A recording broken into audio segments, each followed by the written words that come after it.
Please keep in mind that this is a rerun of a very popular episode of The Constitu Show. Welcome to The Constitu Show, part of the United States Radio Network. I'm your host, Ellie. And I'm Gisela. Today we are taking a look at recent events from conflicts on powers between the states and the central government to problems with the Constitution. We've invited two very special guests into the studio today to speak with us. But first, let's talk about what has been going on in the states. As everyone knows, the Constitution has been the cause of mass debate. Some people believe that it gives too much power to the central government, while some believe that this is a necessary action.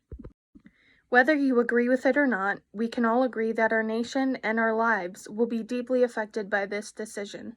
Now, let's proceed to our interview with people on both sides.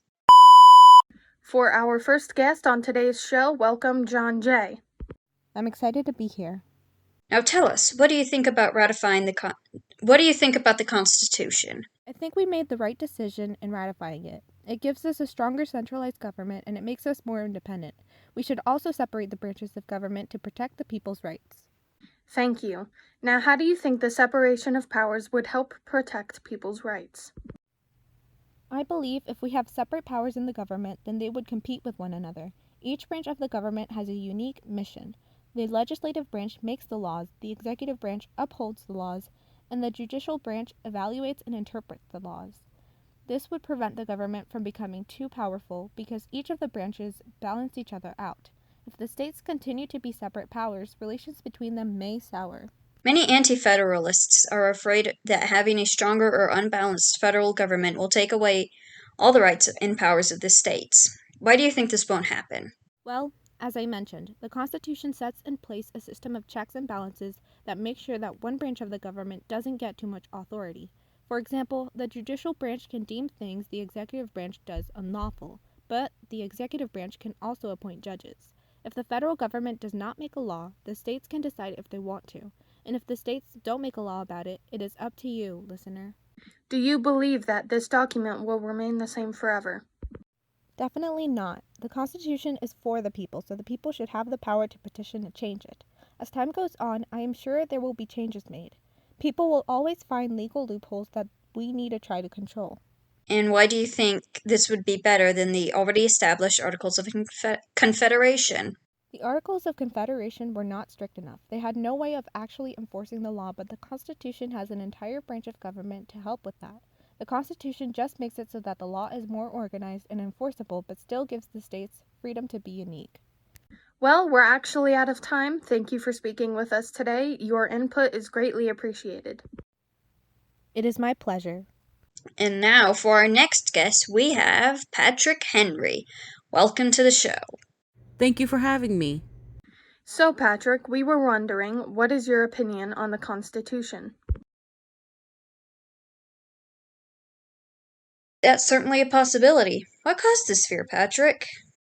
We have no Bill of Rights. There would be nothing to prevent the government from becoming dictators. A lot of us are pretty low on the social ladder, like farmers and laborers and the like. And what would you suggest instead? I think we could still have a constitution, but the state governments would have to be a lot stronger than the central government. We should also be able to elect government officials instead of white collars electing other white collars. Do you think they should be held accountable by the general public? Absolutely. If someone doesn't hold them accountable, who will? You're right, Mr. Henry. What do you think your protests would achieve? Speaking of which, how are you supporting your viewpoint? A lot of folks have been publishing articles and giving speeches. I don't know a lot of names, but they tend to use pseudonyms to avoid being targeted. But everyone has their suspicions. These speeches and articles have been dubbed the Anti-Federalist Papers in case any listeners were looking to read a few. Hey now, Gisela, let's not get hasty. Some people might lean the other way. I don't see why they would. We've already poked plenty of holes in their beloved Constitution. And would you mind naming a few? The powers of the president would be just like the monarch with a new name. They would steal power from the state governments just to give it to the central government. A federal court system is a whole other can of worms, and we always run the risk of politicians abusing the clauses. Are there any politicians on your side? Or some higher-ups you can name?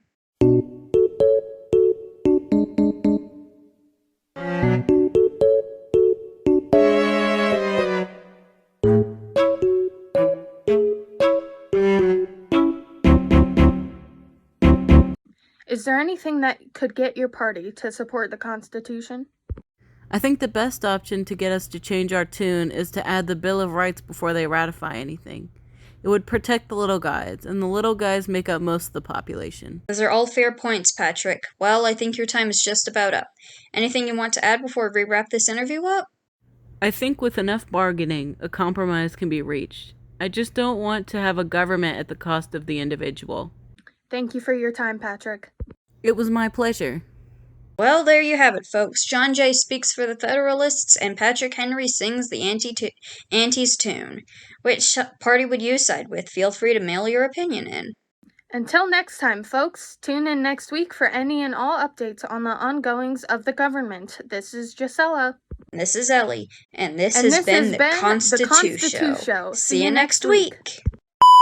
Hey, Gisela, look at this. We just received news straight from New York City. Apparently, Alexander Hamilton just switched sides. In case you haven't been keeping up with the news, Hamilton has been an avid supporter of the Federalists since day one. According to a letter he sent to fellow Federalist Harrison Gray Otis, he says Jefferson is in, quote, every less way dangerous than Burr. Ouch, that's gotta sting. This is definitely shaping up to be an election to remember, folks. Stay tuned as we'll be covering every little detail we can get. As always, I'm Ellie. And I'm Gisela. And this has been the latest edition of the Constitu Show.